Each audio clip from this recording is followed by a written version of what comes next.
Greetings, YouTubians, and welcome back to Wayne Sharp World, where today I have finally been able to get my hands on an auto, an out-the-side auto, that I have really been wanting to get on this review table for quite a while. Meant to get it when it first came out, and it just never happened until now. What we have here is the Hogue Ballista.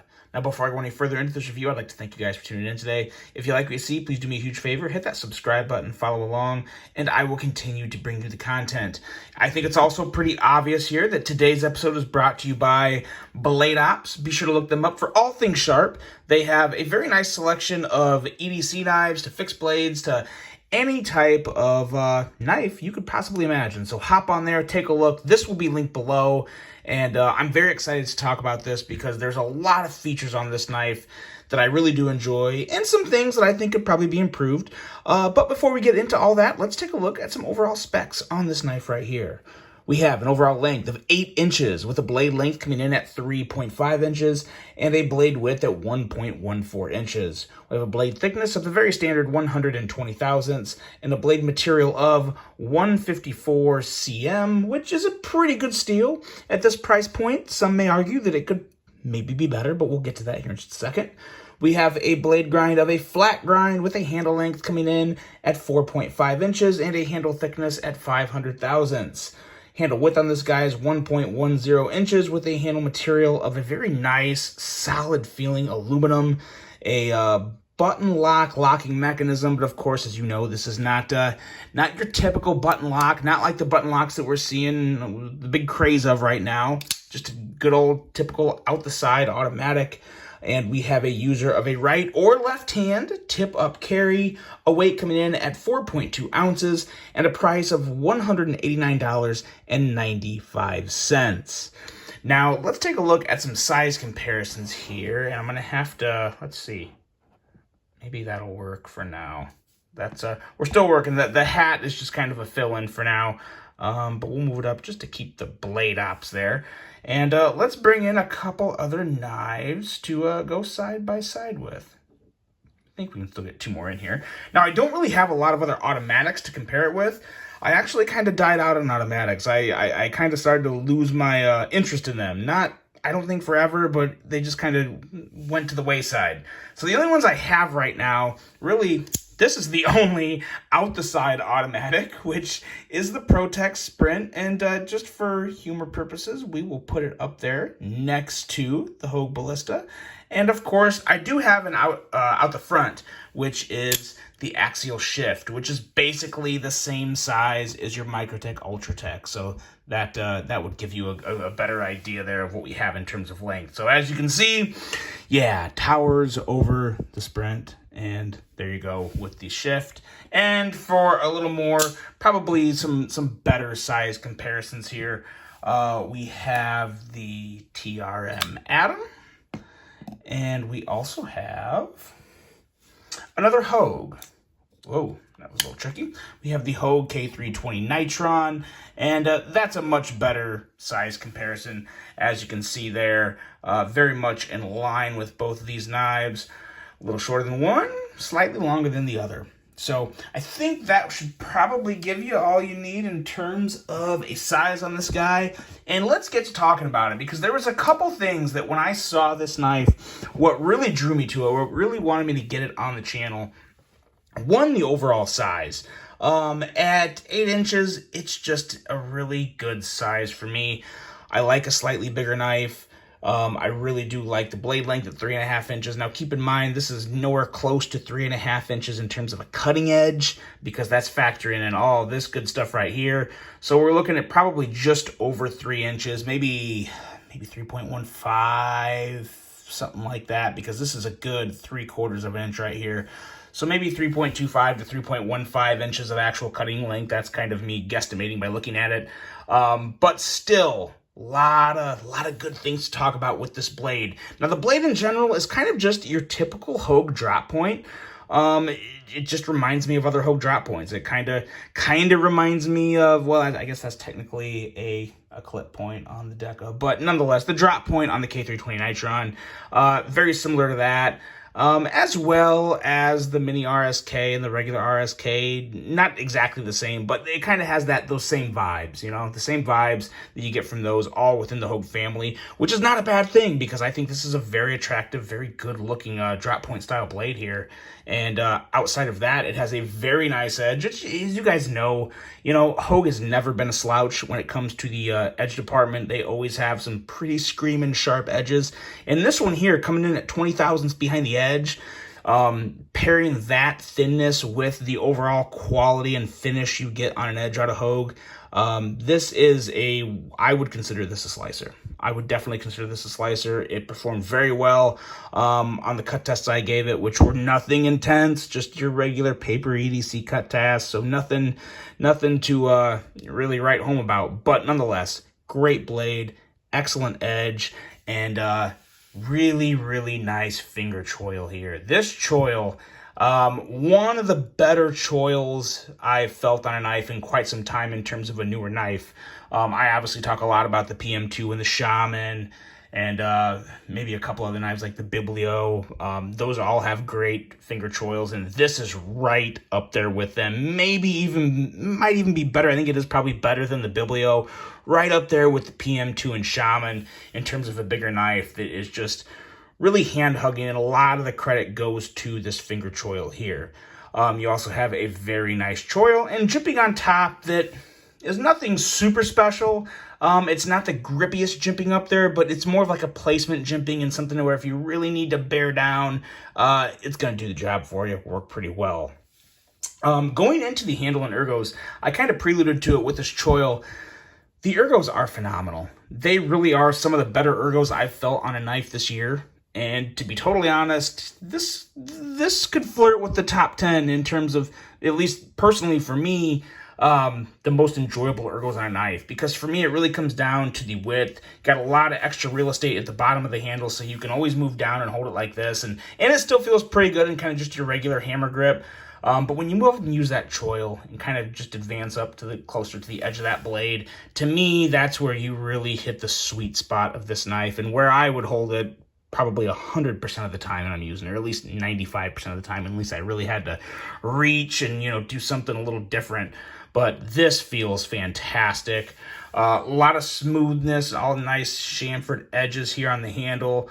I do like the little milling pattern they have here along the, I guess we'll call this the front of the handle, towards the, if you're looking at the front and the back, towards the front side, where the blade closes in on, where your fingers are coming out. It kind of helps give a little more grip down there for your fingers.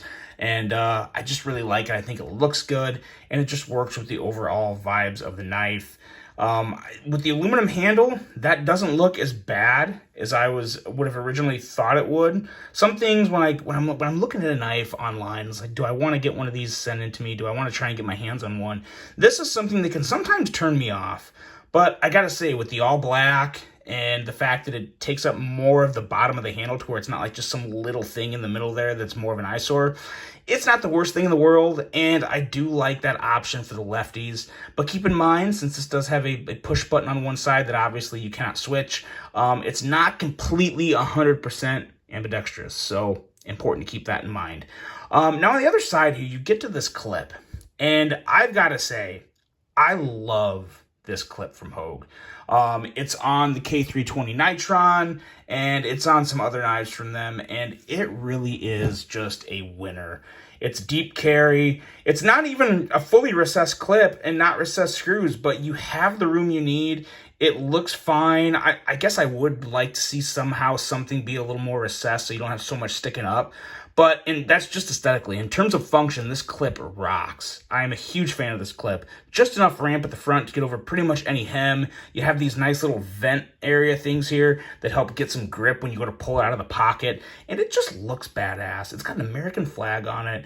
I love the shape of the clip. It's not too wide or too obnoxious, not too loud. It's just really good. It's one of my favorite clips of all time, I think I'd have to say, and especially in terms of a bent over deep carry clip. I really do love this one. I wish it was fully recessed. I'll say that one more time. But outside of that, I really am a huge fan of this clip.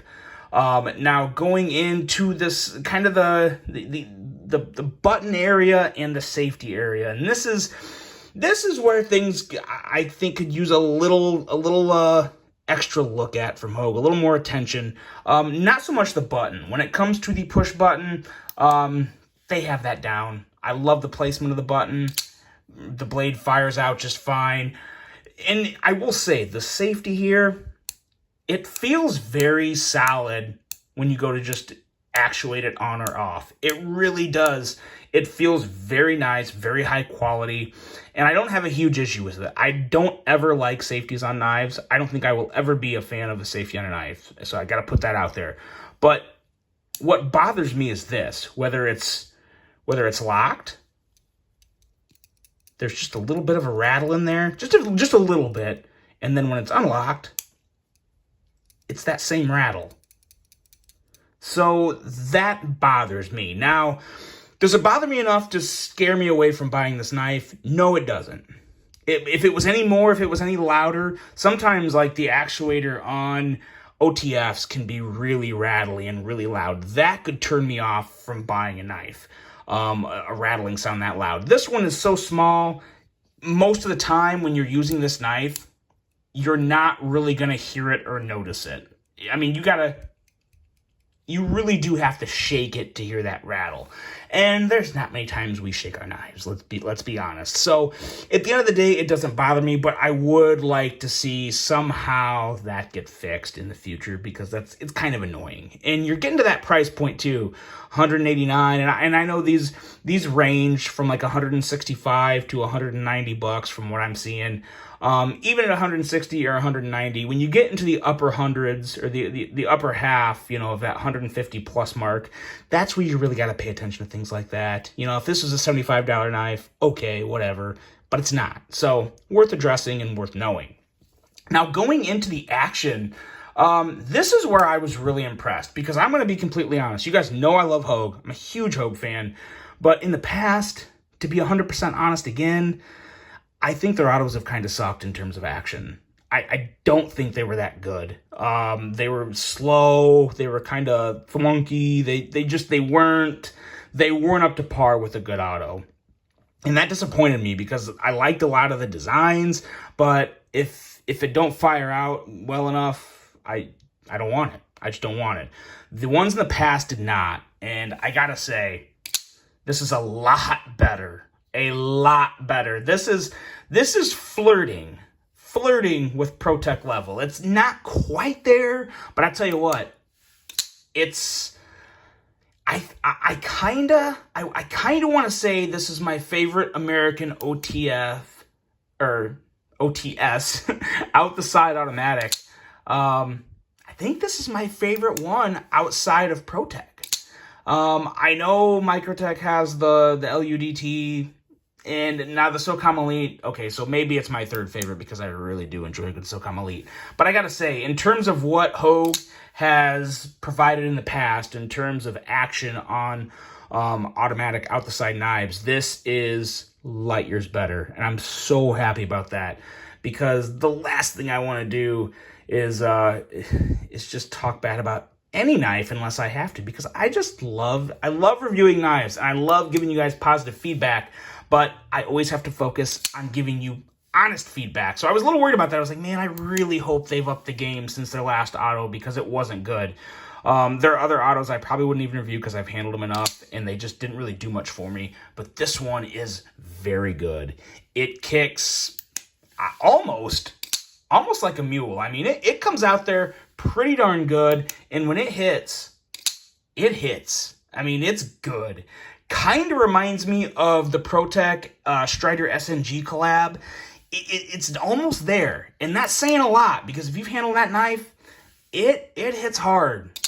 This is good. Could not be happier with the action on this. And also, the spring, as you can see, it's strong enough to really kick that blade out, but it's also easy enough to close this one-handed very easily. You can fully operate this hand with one knife with little to no problem. Obviously, the safety is no issue. Locked, take it back, fire it out. You want to close it, that simple. Do it one more time. You just kind of push the button down, come down with your index, pull it in. That simple. Very, very nice. Very easy to open and close this blade with one hand, which with an automatic, that's a very big deal for me.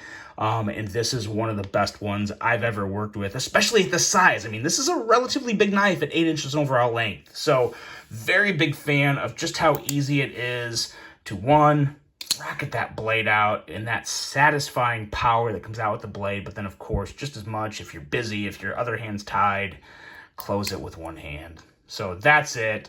That, guys, is the Hogue Ballista. And I'm very happy to say that this is a knife that I really do enjoy. It's one I'd recommend.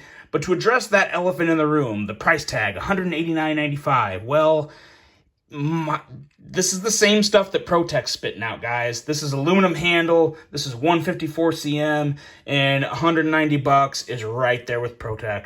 ProTech's in the $150 to $220 range for automatics like that. So you really can't knock them too much, especially 100% American made. So it's right in the ballpark with ProTech. I mean, there's not as much as you might initially think that, oh, $189.95, that's a little too much. Well, just keep in mind, don't go off your previous experiences with an automatic from Hogue. This is one that you definitely have to check out because it is not like the ones of past. In my opinion, it is much better. The ergos are fantastic. The blade fires out. It looks great. It carries great. Easy to use and deploy and close. This is a very, very solid knife, and one that I do enjoy, one that I would recommend. So let me know what you guys think of that. Be sure to click that link below. Go check it out at Blade Ops and pick one up if you want to get your hands on one. But that is it for this review, guys. Let me know what you think. Really hope you enjoyed this one. Hope you have a great rest of your day. And until the next one, I'm out.